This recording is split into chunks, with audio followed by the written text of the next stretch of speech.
work, so we get a little bit of a reputation though. If someone's doing some shit, flexing a little bit, dude, I don't like bullies. I never have.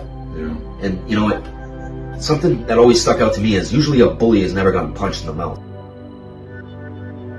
And this kid in the front goes, "There's some fat guy over here handing out beers." I stuck my head out the window. It was my dad at the doorway, and every Marine that got off, he handed him a beer and gave him a hug. I was like, I know that fat guy! That's my dad! That's bad.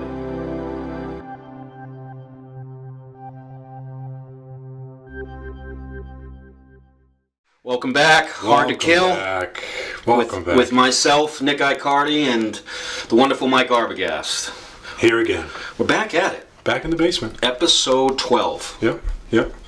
Number 12. Feels good to say that. Yeah. Cheers. Cheers to all the listeners. Cheers. Salute. It is Thursday. Trying to stay consistent Yeah. and, militant to our Thursdays here. How you feeling? I feel good. I like that I can, we record one day a week, so I throughout the week I put thoughts together and write shit down and I save it all for Thursday. I look forward to doing it, man. I like doing it. So for a while we were kind of being aggressive with episodes, and we were trying to do 2 a week just to get one in the bank in case we had an off week or something, work got busy. And doing that, we realized we kind of thinned our content out a little bit. And yeah, I think with 7 days for me to prep for an hour to an hour and a half show is perfect. Because we could we did sit here. We sat here for about 45 minutes before we hit record. Yep. Talking. That's the best way to do it, though. Yeah. It's natural, dude. It's natural. So before we started filming, we got to recap the Donnerstag interview a little bit, and I gotta say, man, I got goosebumps. Now, just so you guys know, that was, I think, the first episode we've done outside.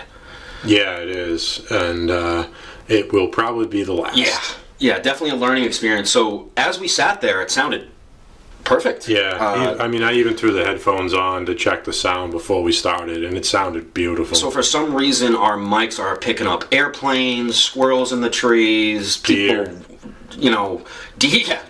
If you didn't watch that episode, go back and watch that, because halfway through Dan's story, a fucking deer walks out in the background.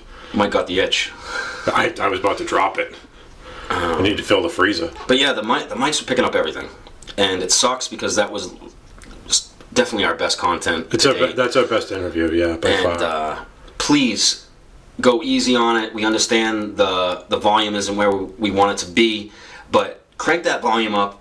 Listen to what we're talking about. You'll be happy you did. Yeah, listen to the stories. That's if you're looking for combat stories and real stories. Yeah, raw stuff. That's the interview to listen to. Again, the sound's not great, but we learned our lesson there. Yeah. We'll do it outside again. That's all we can do. It's not his last time on this podcast. No, definitely. We'll be talking to him a lot. Yeah, he only lives a couple states away, so he should be a frequent guest. Whether he comes here, we go there. And once again, I know I talked about it briefly in the intro for that, but seeing him go through his range of emotions, because when I do these interviews, I'm not realizing that these guys aren't doing podcasts.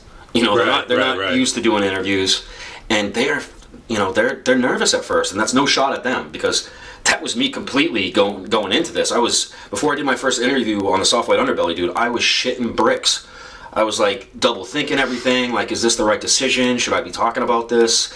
As you know it, we don't have a lot of guys from our era doing this at all. No one is doing this, dude. So I don't want to go as far as to say we're trailblazers, but there's not a lot of people doing this. And when there's not a lot of people doing something, you really got to have strength of mind to be like, what I'm saying is right. What I'm saying is something that the people need to hear. Yeah, to be able to stand by your words and speak confidently upon your experience.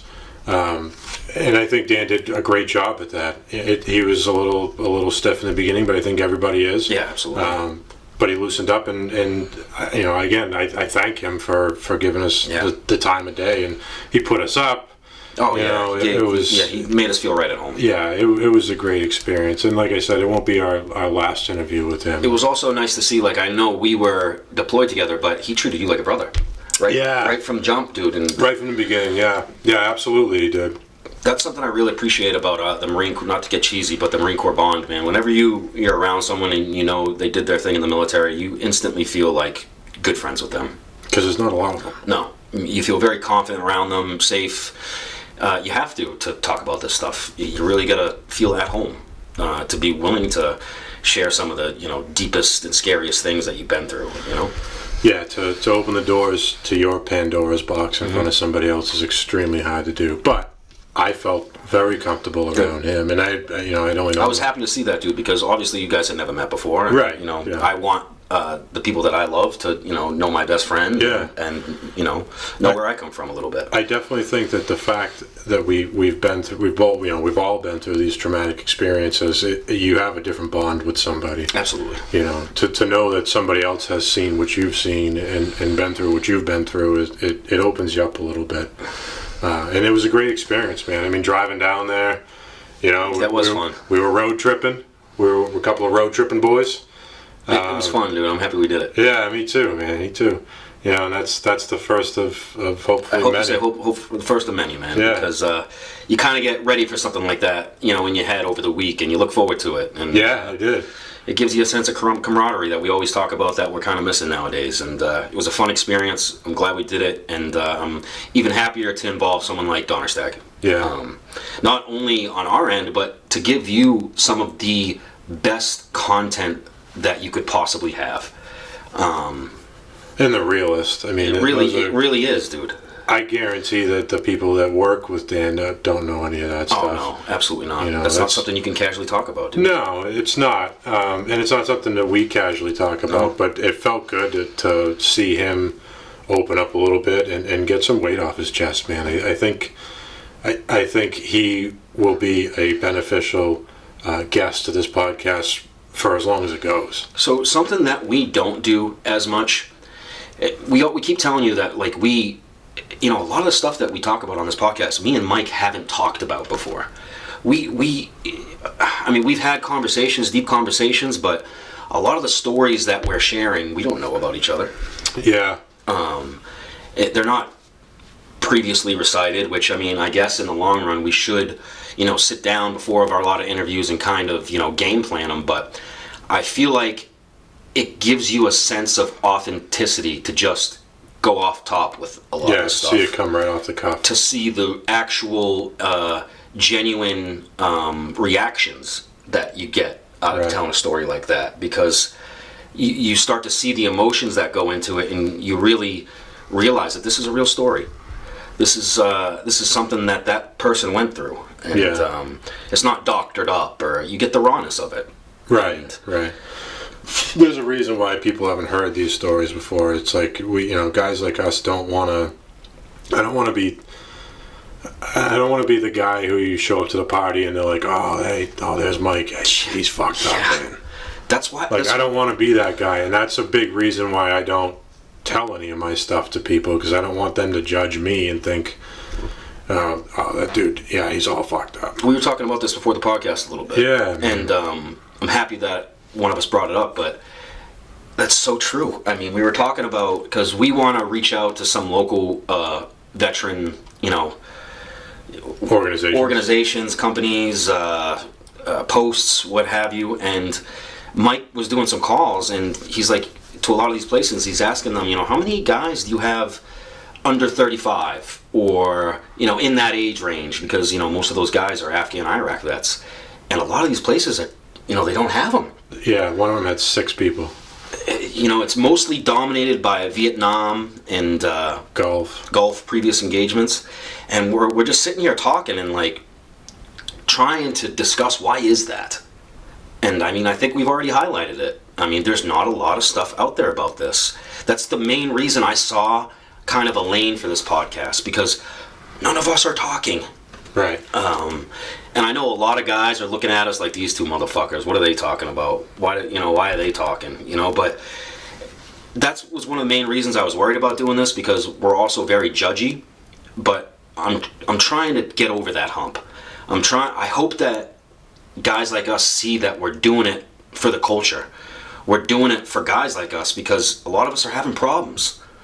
You know, check out the VAs. Yeah, I mean the like when I talked to the commander of the unit for our county for the American Legion, and then I spoke with the president at the VFW, and both of them stated like they don't have guys from our era in the club, and the Vietnam era and the Gulf War era are getting older. Yeah. And those guys, they don't rip it up like they used to. No. So these bars and these clubs that were built for veterans coming home to go and to have these conversations and have a beer and you know, it was supposed to be like a hangout for vets when you get home, and our generation just doesn't use it. Yeah.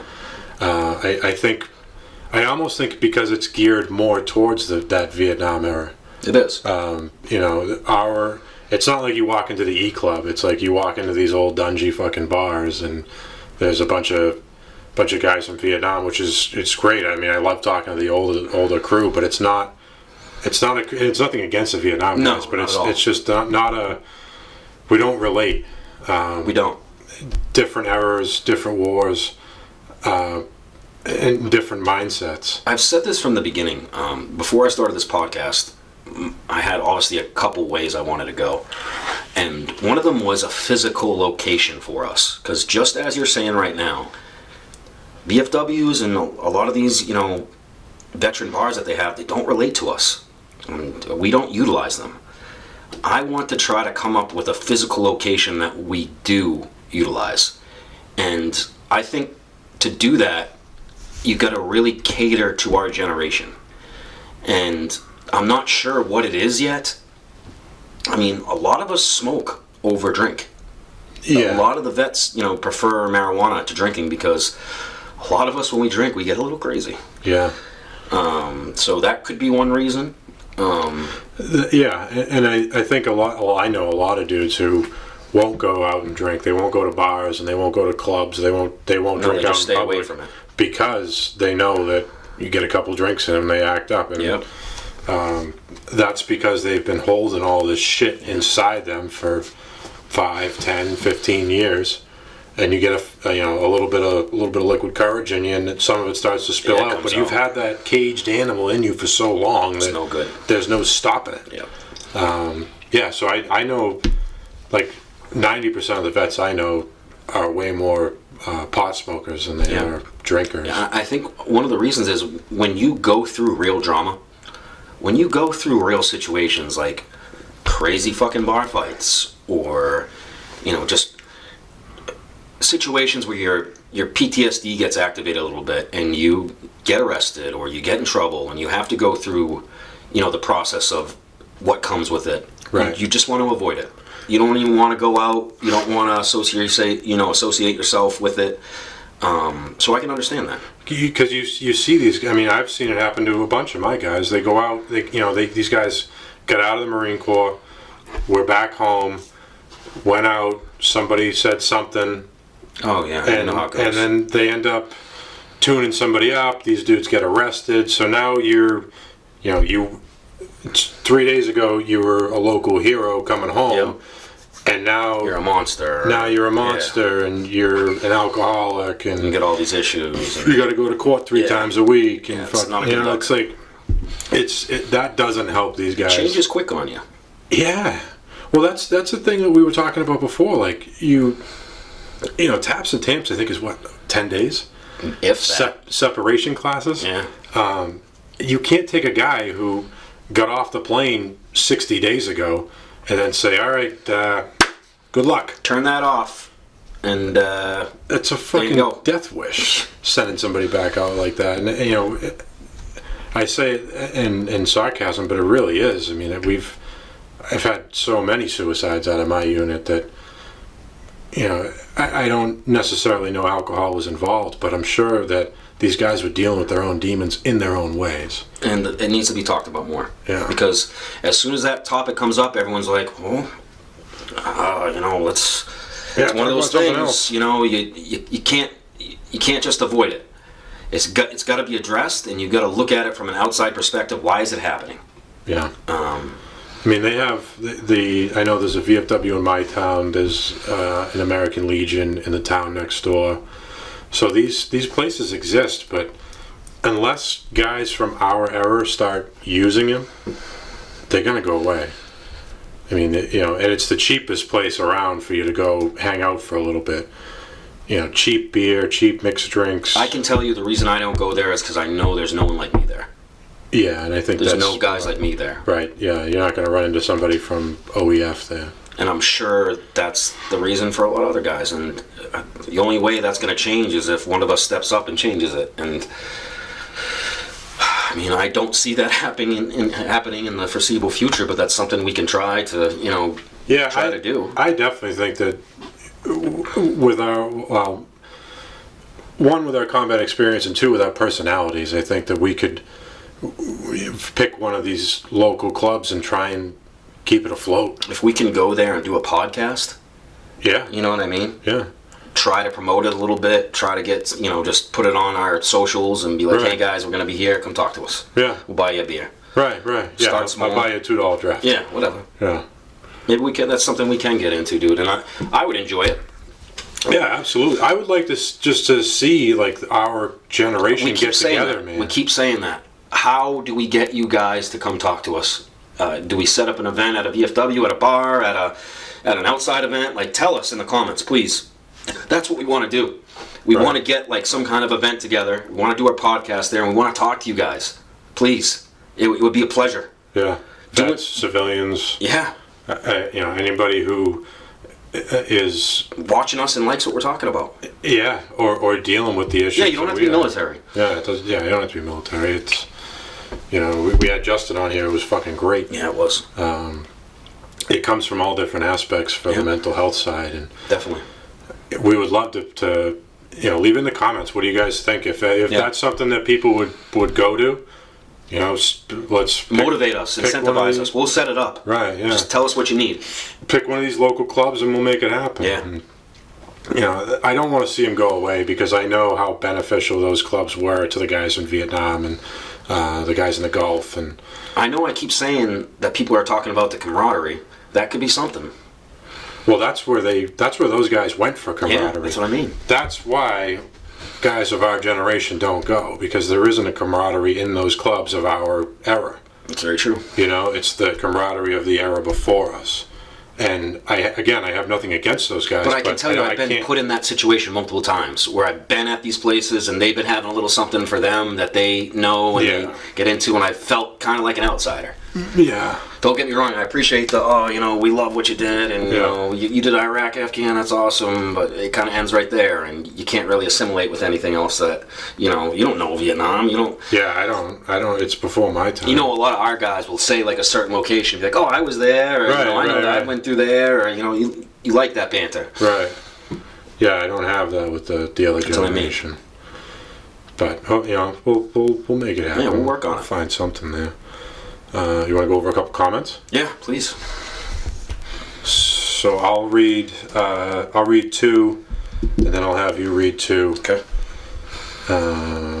These are my comments. Please keep commenting, guys. We love talking about it.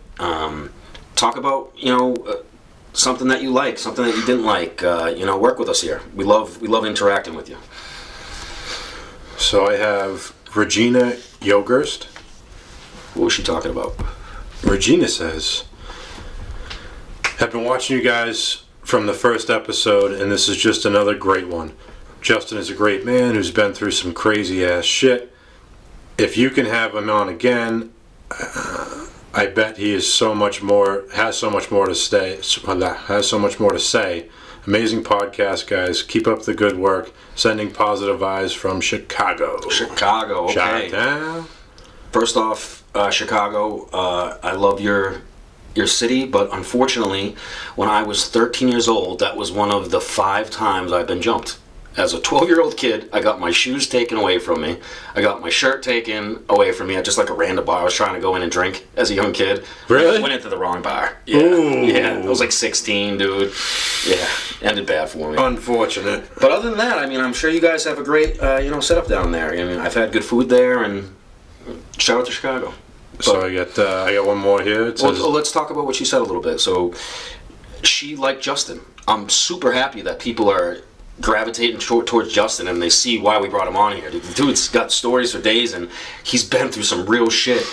I question why the fuck he's been hit by 5 cars. that's But I mean, he has. he's got a very unique life. Yeah. But yeah, he was great to talk to. He was. It's just he's a very there's no sugarcoating. He's a very intelligent folk. Very. Like you said in the beginning, like you got to pay attention to what he says and stay like up with it. He uses big words. He reminds me of just like a staff NCO in the Marine Corps. Mm-hmm. Yeah, exactly. So I'm gonna read another one here. I can't read it. What's the name? Kajaniki? Kajaniki. From her. Loving this. Love how Justin's mind works. I relate so much. Also, bringing in some spiritual talk with PTSD. I think it's great. I don't have PTSD myself, but I'm very intrigued by the topic and wanting to learn more about mental health overall. Can't imagine what PTSD is like, but mental health issues is prominent in my family. I've been affected by it too. Spirituality is one of the very few things that got me through it. You know, I'm kind of iffy on spirituality myself. That's me personally how I feel about it. But something that I do see it doing on the regular is helping people. People that have been through traumatic events, they go, towards spirituality and it helps them. So that right there is a reason to support it. And if I don't really know how that would help PTSD, but if you're going to church and talking about it, and I guess talking to the priest about having a faith in a higher power and having something bigger than yourself to look at, I think is big for a lot of people. Like you said, I'm also not a big religious guy, but I have respect for the people that are dedicated to it and for sure. live their life that way. It's not for me, but it's not a bad thing. No. And I'm sure there's guys that we've probably served with that use spirituality to get them through. Oh, I'm sure. Day-to-day events. If it helps, Yeah. You got a couple comments? Yes, I do. So these were actually on my Soft White Underbelly podcast, but both of them said that they joined our podcast from it, so I kind of wanted to highlight them. Shout out to Mark from Soft White Underbelly, man. Yeah, absolutely. So I had an Ian comment. It might be worth for the military to start a mandatory rehabilitation program when you get back stateside. Speaking as a kid with no military experience, but a father that went through it, the biggest issue I see is that there are programs, but they're kind of optional. Who would go through that after going through something like that? I think a mandatory rehab where they pretty much put you through a reverse boot camp and show you that what you were taught in the military is no longer necessary. So, first off, Ian, I appreciate the comment. I hear what you're saying, but a lot of the stuff that I learned in the military, I don't want to forget. I don't want to be taken away because I believe it kept me alive. I really think, and this could be a bit harsh, but it's something that I believe. I think that Americans nowadays are shielded from a lot on what's going on in the world, and from a lot of the things that we saw, I don't think a lot of people could even comprehend it. And honestly, I don't think they would recognize it in person if it was happening around them. I think they would freeze up because they haven't seen it. They don't recognize it. I think you can... Well, plus they weren't trained to deal with that. That's what I'm trying to say. I want to keep that training. Right. I want to be able to react to things like that. Yeah, definitely there needs to be a better program for guys getting out. For sure. The TAPS and TAMPS program is what they call it when you get out. They send you there for 2 weeks. They help you write a resume and send you out the door. I forgot they did that. Yeah, you remember writing that? Yeah. It's like, what do you write on the resume when you joined here out of high school? I totally forgot about that. I know how to find bombs. I was in there with 200 people and they were talking about how to write and we're all like... Yeah, barely write the fucking date. Yeah. Really hits you in the face that you're about to get out of something that has been a huge factor in your life for a long time, and it's kind of nerve-wracking. Yeah, you're about to step out of that comfort zone. Yep. And step back into reality, and you know, the guys that get out that I see that were phenomenal Marines, and you see them in civilian world, and they're Joe Schmo. Yeah. It's like there should be some better form of outro from the service that sets you up for the next thing, because you have these guys that are phenomenal individuals, very smart and talented, and their skills could be used in the civilian world, but there isn't a program really set up to transition them. I think that really hits at home for me, man. I did well in the military, and I haven't done as well in the civilian world. And I truly believe that if I had some form of Transition? I don't want to say class, or just some kind of transitional class, man, to really open our eyes at what we were going to be doing, and how, because when you learn things in the military, you know that ultimately you can progress through them and go to the next thing, and what you learned in the beginning of the military would be useful for whatever you do further down the line. Mm-hmm. But all that stuff isn't useful for when you get out. It really doesn't translate well to a civilian sector. Right. And yeah, that's really what I've struggled with since I've been out, man. I feel so very confident in certain things that I've learned military-wise, but I haven't figured out how to plug that into the civilian world yet. And that kind of bothers me sometimes. Yeah, it's not like we joined and we were plumbers, and you get out and you look for a plumbing job. What we enlisted for, there is no market in the civilian world. So you're starting from scratch, and a lot of these guys they're decorated war veterans that are having to start from the bottom again, and I think that's a mind fuck, dude. It's demoralizing to some guys, you know. When you're overseas leading Marines in combat scenarios, and you have to come back in the States and start from the very beginning again as an intro to a company, it's just like, what am I doing wrong here? Like, right. I mean, I feel like I came so far to just be back at square one, right? And that was a huge mind fuck for me. That's a tough pill to swallow. It really is. That's hard to, like, I struggled with that a lot, and I think that's why I went into business for myself, because I couldn't work for other people. Yeah. I didn't like working with other people.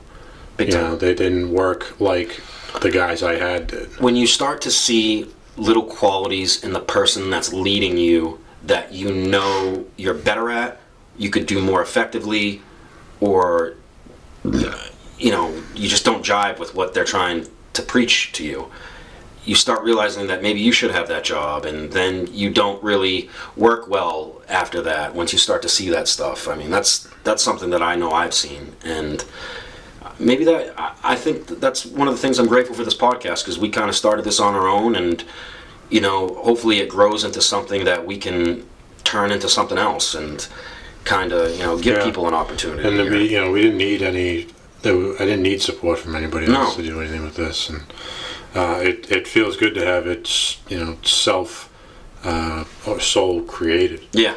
You know, there's not a ton of. There's a lot of editing that goes into these videos.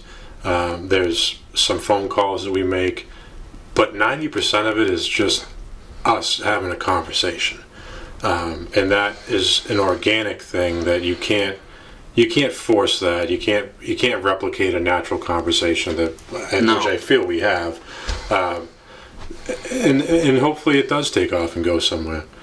Either way, I plan to do it. Oh, absolutely. You know. I mean, the main reason I want to is because I know we have nothing but good things at heart to try to help people. Yeah. And I know that we've recognized something that is affecting guys like us, and we know other guys like us are out there, so why can't we be the ones that help them? Yeah. Yeah.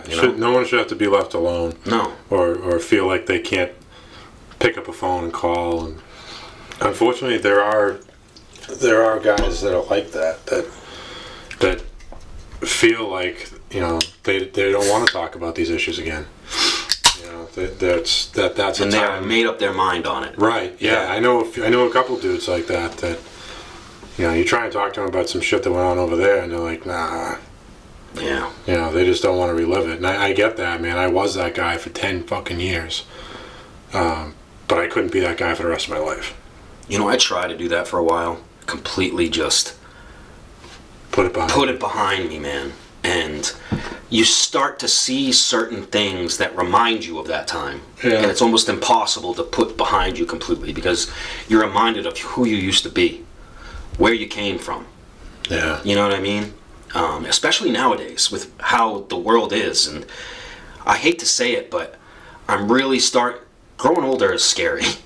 I've heard it from a lot of people, but now that I'm starting to actually, get older, I'm starting to see a lot of the things that my old timers said to me. And, they would always say the world's changing and it's so fast but I was young in that era.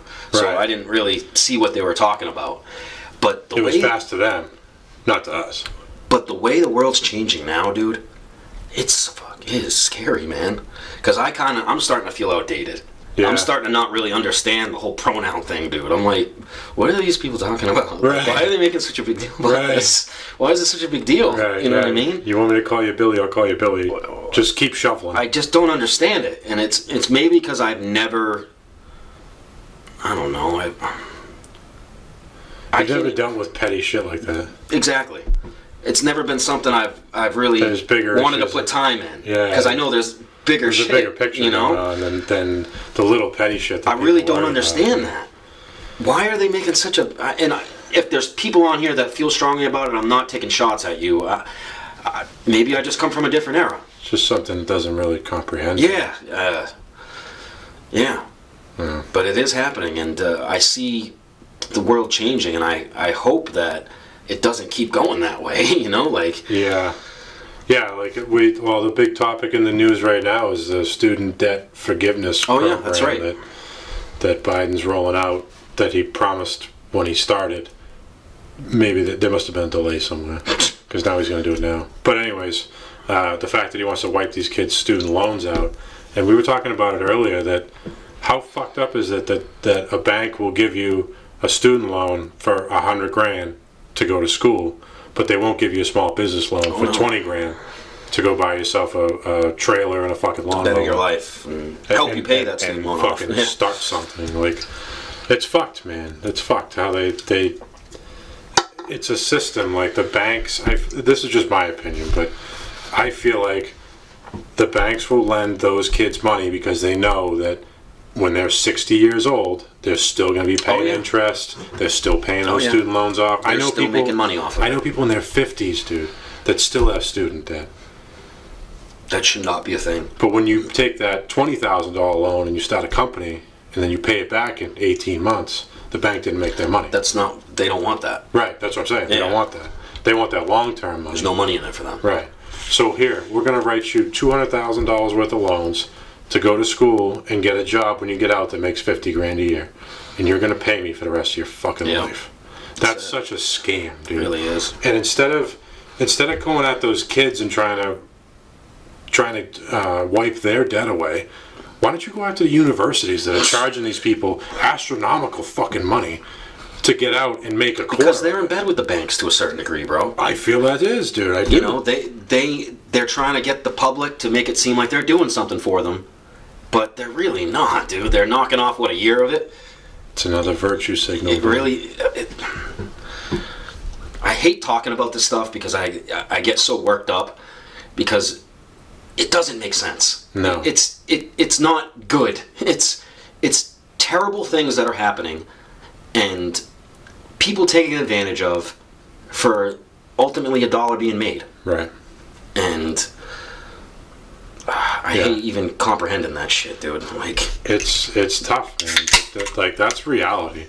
It's the world we live in. It really is. If you're 18 years old and you go to the bank and you say, I want to take an SBA or an SBL, a small business loan, and I want $20,000, if you're 18, they're like, fuck you, see you later. Exactly. But if you went there and said, I want 60 grand and I'm going to go to fucking Boston College for a semester. Sign right here. Yeah, sign here, we'll direct deposit it. Just pay me $200 a month for the next 15 years. Till you're in the ground. Yeah, pretty much, dude. It's the one debt that even if you filed bankruptcy, they don't wipe that away. No? You always owe that money. That's crazy. It's a scam, dude. And not saying that college education isn't a good thing. I think it is, but the finance aspect of it is so fucked.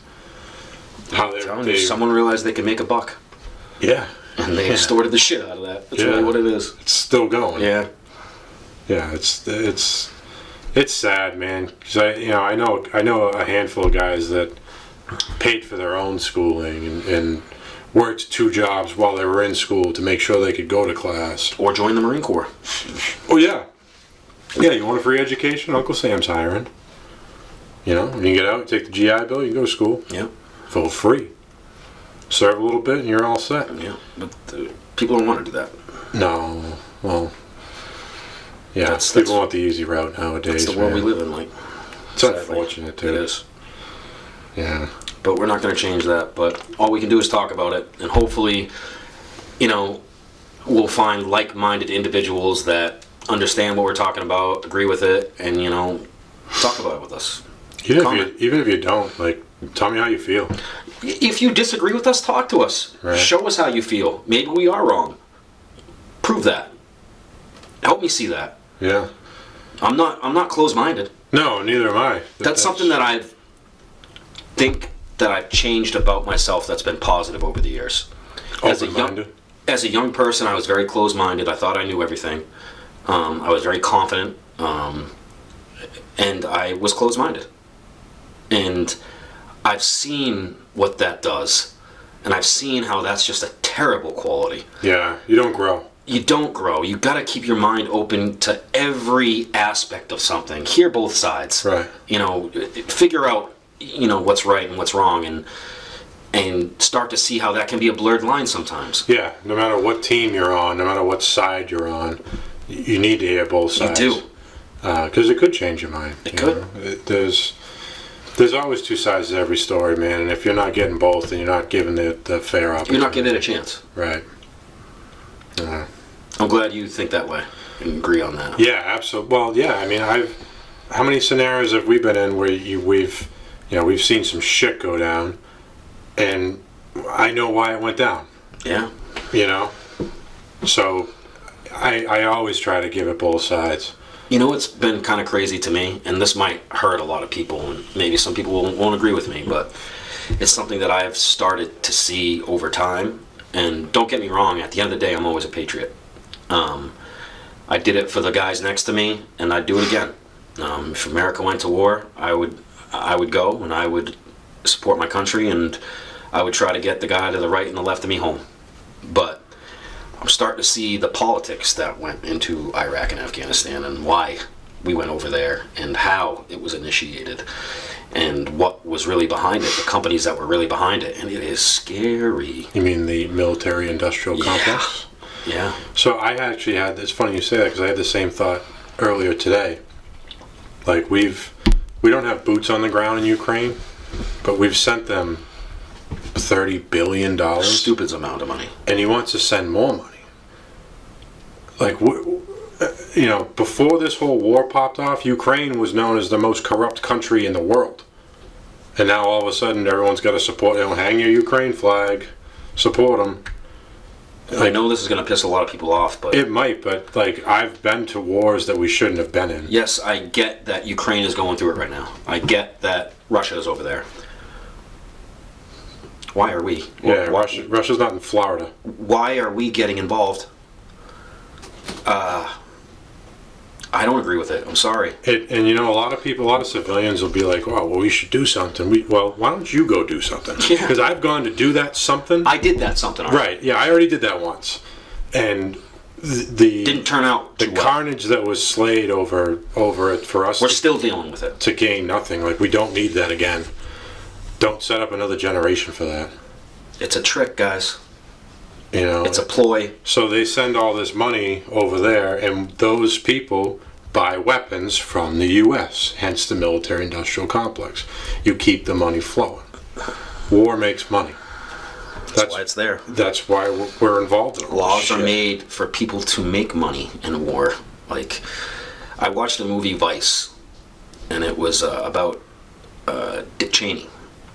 And it was about, I mean... How was that? I haven't seen that. I had to watch it 5 times because I kept falling asleep. It was so. Oh yeah.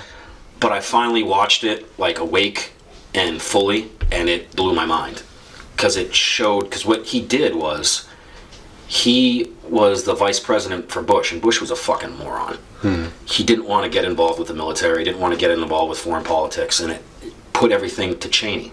Cheney was very good with that stuff, and he, got on the strings with it and made the, I forget the name of the branch, but made his side, just as a vice president, so much more, the executive branch, so much more powerful.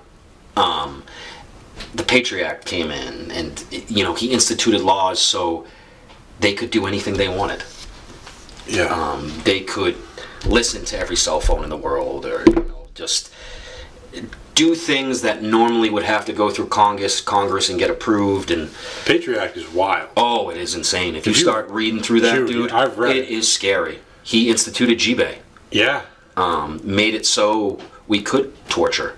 Yeah. And He made it so they could listen to every phone call you don't get made. me wrong, I know some of that was put to good use, but Iraq never had WMDs. Right. Nothing was ever found there. But we definitely, got good use of their oil fields. Yeah. I mean, there was definitely a play there. The thing that I don't understand the most, I mean, if you look at it from an outside perspective, and you may disagree on this, and that's fine. 9/11 happened.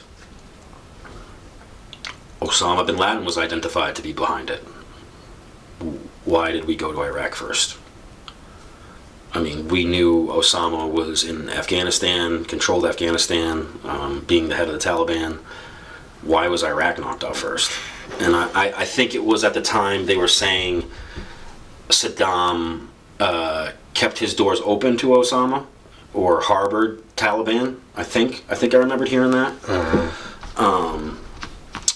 But yeah, it's a slippery slope, and to be someone that actually went over there and actively fought for our side, it's when you start to see the politics that went into it. Because honestly, we didn't give a fuck about the politics. No, we didn't give a fuck about anything. Wasn't even a thought.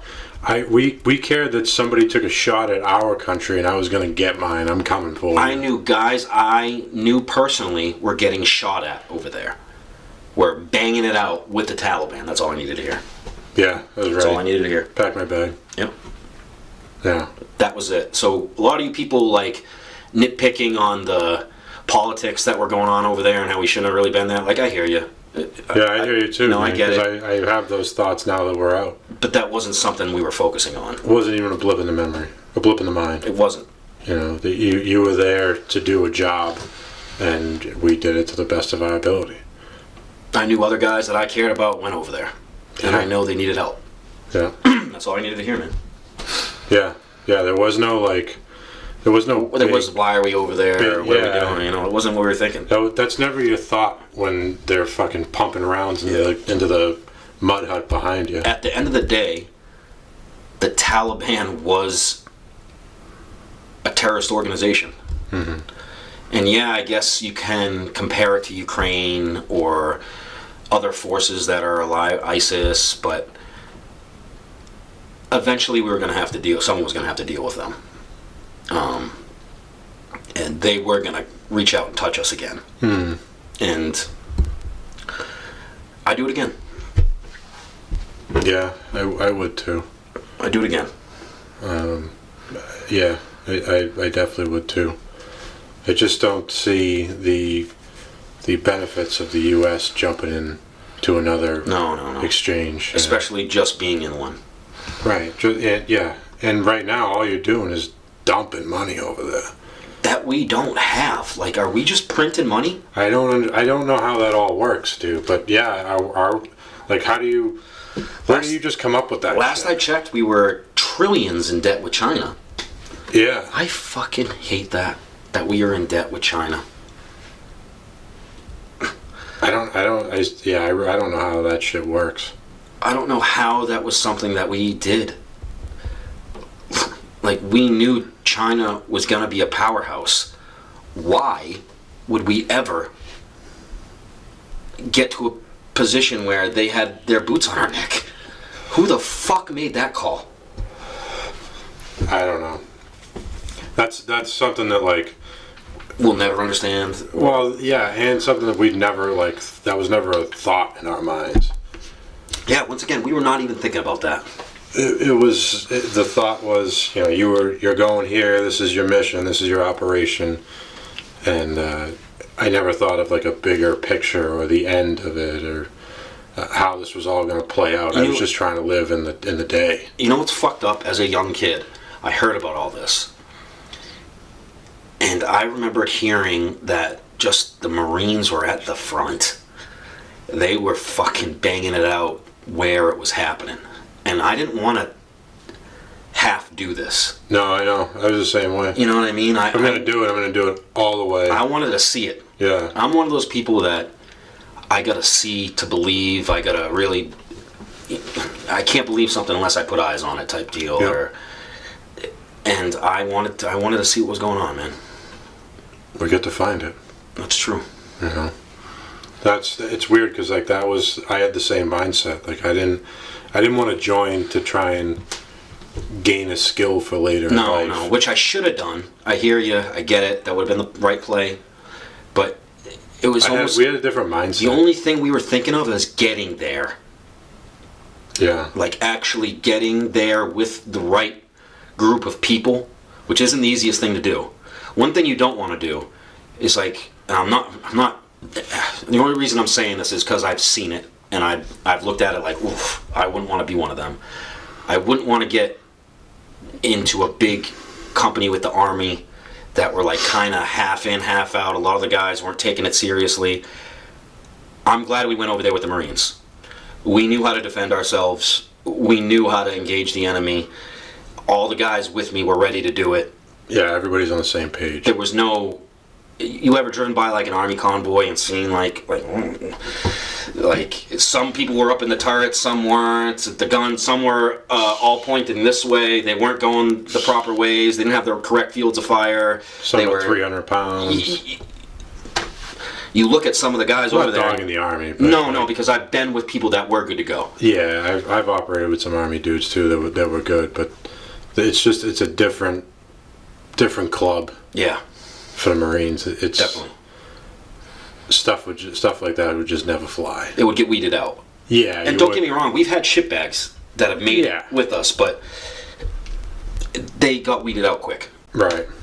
If you can't operate in combat to the best of your ability and ultimately protect the person right next to you and have...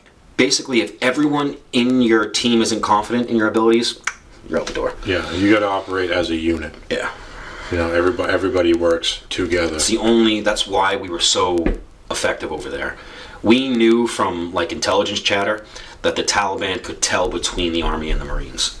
That they were worried when they wouldn't bang it out with us on most occasions because they knew what we were capable of. They would hit us with IEDs and run the fuck away. That's what we had to deal with a lot of the time over there. Yeah. But I know for a fact that they would engage the Army whenever they could. Yeah. And once again, guys, I'm not taking shots on you. It may seem that way, but I've been over there with badass Army members that I've fought with and that were good to go. But unfortunately, there were parts of them that weren't all there, or, I mean, back me up a little bit. Weren't up to par. Yeah. Well, you got to keep in mind too, like being a Marine in a combat scenario is a mindset that you have to put yourself into, and that people that aren't in that scenario can't do that. You know, when you're rolling out with a unit of just jarheads, and you know you're going to the hot zone, it's almost like you're in the locker room before a football game. Good way to put it. It's like you're amped up. You know, you do gear checks, round checks, everything. Yeah. Get yourself out on the outside the wire, and then the game is on. This you is give a quick think about who you have back home and why you're doing it, and then you lock the fuck in. Yeah. You think about how hard training was and all the shit that you went through, and you realized this was a defining moment, and that almost gives you the fire in your stomach a little bit. Like, these motherfuckers weren't trained like me. Plus, when you know that you've had this training and you've trained so long for it, and you're finally going to get it to put it to work, it's a beautiful operation. You want to floss a little bit. You want to show them. Oh yeah, you want to operate. This is why we're doing this every day. Yeah, I'm coming to rain hell down there. That was one of the things that I take pride in to this day, dude. I know that when I was tested, I shined. I know that I actively scared the fuck out of the Taliban. I know I blasted them with 50 cal rounds. I saw them fucking flee. I saw fear in their eyes that I put there. And that was, I thought my dick was 10 feet long. Yeah. You know what I mean? They use the word satisfying, but it is. Because you work so hard to get to that moment, and you constantly hear about how the Taliban's been fucking everybody up. So when you finally get a chance to reach out and touch them, gratifying. It is. It really is. Weird to put it that way, but it absolutely is. And I know someone out there can feel me, because you go on patrols all day. You go through this rigorous training every day. So when you finally get a chance to put it into action, it's good to put it on them a little bit, whoop it on them a little bit. Yeah, when you get the chance to use the skills that you've built over all this time to finally execute it, it's a beautiful thing to see. See guys operate. It's crazy how something like that can be a moment that you're so proud of, but also fuck you up to a certain degree. Yeah, some of my proudest moments. You know what I mean when I say that? Yeah, some of my proudest moments were in the same days as some of my weakest ones, and it's tough to put it all there mentally in that aspect. It's hard to describe. I mean, death is a wild thing to be around, and we were ultimately dealers of death. It's very disturbing. I know that's harsh to say, but that's what we were over there for. Yeah, that was the We were mission. over there to kill. Period. Yeah. To take the Taliban out. And when ultimately you're someone that does that, and that is your makeup over there, it changes you a little bit. It affects your personality, and it's not temporary. It's not. Some of that shit you do, man, will never leave you. Firefights, for me it was sweeping IEDs. That feeling of just not knowing the next second, but you're ready for anything. That's hard to leave behind. The plan for the worst, hope for the best. Yeah. That's a good way to put it. That's how we operated. It was a very secure feeling though when you plan for the worst. Because if you have multiple avenues of if shit happens, I know what I have to do. Right, I'm ready. That's a good feeling to have. And that's something that gives me anxiety to this day, because I know if certain things happened right now, I would not be prepared for it. And I ultimately want to change that. I want to have an oh shit cabinet where I can just open up and get ready for any... I don't know, dude. I feel like in our lifetime, something may... I know that's conspiracy-esque. You about to dig a hole and put a bus in the backyard, or what? I tell me you haven't felt that at one point, dude. Look at things that are happening right now. No, I've definitely felt that way before. But I think if the world really did go crazy and wild like that, I probably wasn't going to last long anyways. Yeah, that's true. It's the one... Ultimately what's going to happen, right? Try and hold up the grocery store and tell me I ain't coming in. Fucking good luck, buddy. Good luck. You know what I'm saying? I can fuck around and find out. Tell me you standing out in front of Lynch's Liquors. Tell me I can't come in and get the fuck out of here. Oh, man. Drop your ass right now.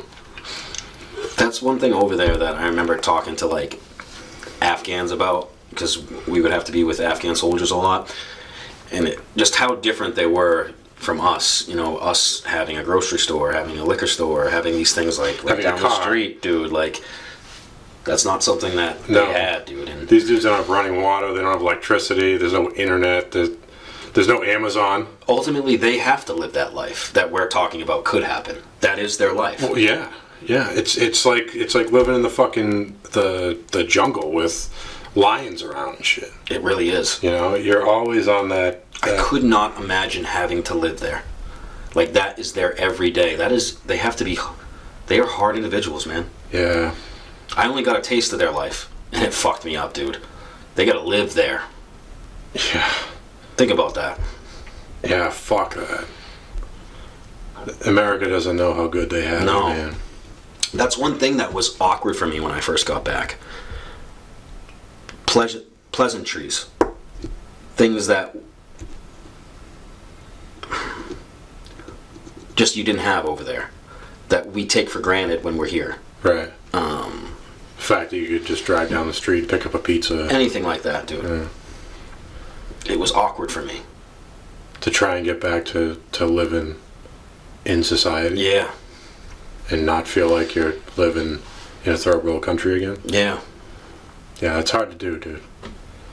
Especially if you spend that kind of time over there, your life has changed in that time frame. Because you can't say that it hasn't been, dude. Your life changes. Oh, yeah. Your personality changes. Yeah. And you start seeing how the old you was weak. I hate to put it like that, but I'm going to put it like that. Yeah, the person you were before isn't battle hardened like the person you are now. Yeah. You tend to pull back on certain emotions, pull back on certain social events, and that's why I can't understand what's going on right now in this world. Yeah. That's what I'm talking about. People need to see the real, because they're not going to worry about who's the they and them at that point. You know what I mean? Like, yeah. They don't care if your name's Bill or Suzanne. That's what I mean. They're gonna shoot you anyways. Those things just aren't a thing. The little petty shit that this country worries about, when in reality, like, you've got guys that have been through so much more that couldn't give a fuck less about. You know what kind of little scares stuff, me right now? That something hasn't happened. Being over in Afghanistan and Iraq and deploying makes you feel like something could kill you at any moment. Yeah, like it's about to pop off.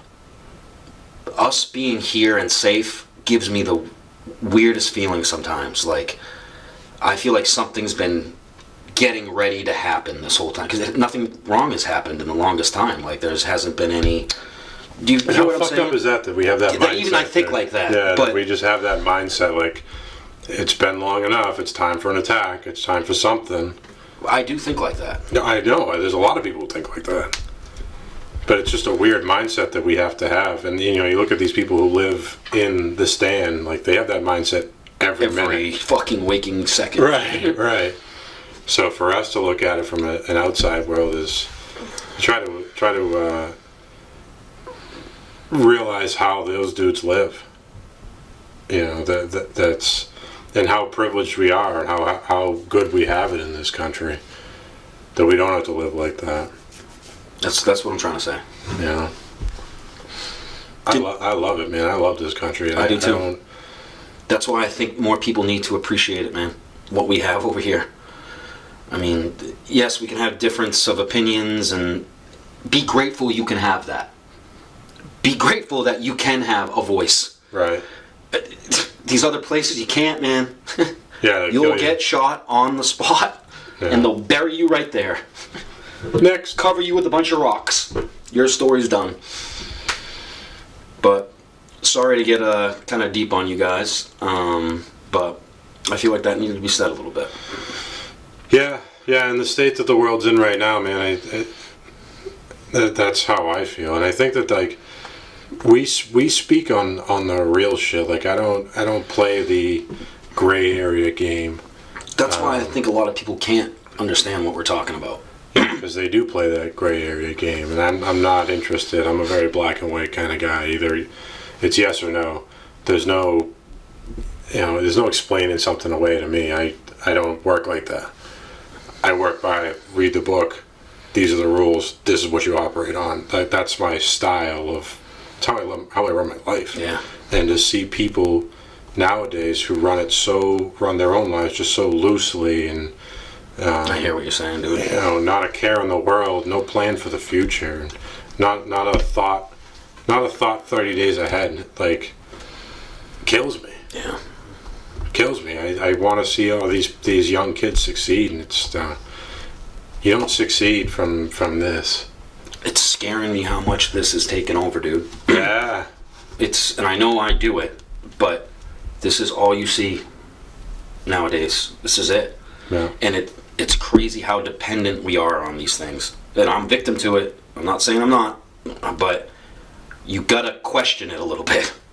You gotta, because I remember these not being around. Yeah, me too, dude. And it was a much different world. Yeah. You were more independent. You had to think on your feet. There was more interaction. Yeah. Yeah, absolutely that it was, man. Nowadays kids have these. They could have a conversation for 2 hours via text message and never see each other. When back in our day, it was like, all right, well, I'll be back at 8. You just hop on your bike and rode to your buddy's house. And that's not a thing anymore. Nicky here? Yep. No, he's over at Timmy's. Oh, all right. And you ride over to Timmy's. Do you notice how people can be completely different in a text, and when you see them, they're just not that way?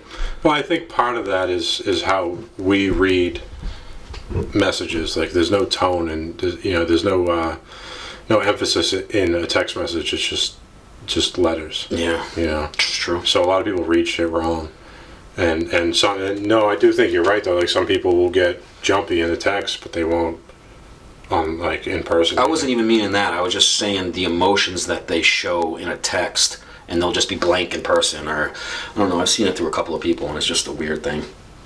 Yeah. But ultimately, I think almost like they feel more comfortable communicating. Much more comfortable communicating. That's what I'm trying to say on a phone than verbally.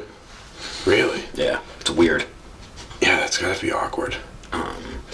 But other than all that, we'd like to start getting calls in from the people that are commenting. I'd like to start talking to our fans a little bit more. So I don't know what we can do on our end that's going to motivate that, but hear what I'm saying, guys. Everyone that's in our comments, we get about 20 to 30 an episode. Reach out to me. You know the Instagram, hopefully by now. Plug it real quick. Hard to Kill Pod, and the email is hardtokillpod@gmail P0D. If you want to be on, you want to make a phone call, because I'll call you. I'll put you on the show. That's what I'm saying. Just write in the comments that you want to talk. Write in the comments. Write We'll me an email. Give me a phone number. Tell me what you want to talk about. All they gotta do is comment. Write on the comments that you want to talk. We'll reach out to you. We'll find you. Yeah. Our next episode. Well, what's some stuff we got coming up? We got So Donnerstag's dropping today, which is Thursday. Today we're recording right now, and it's the 25th.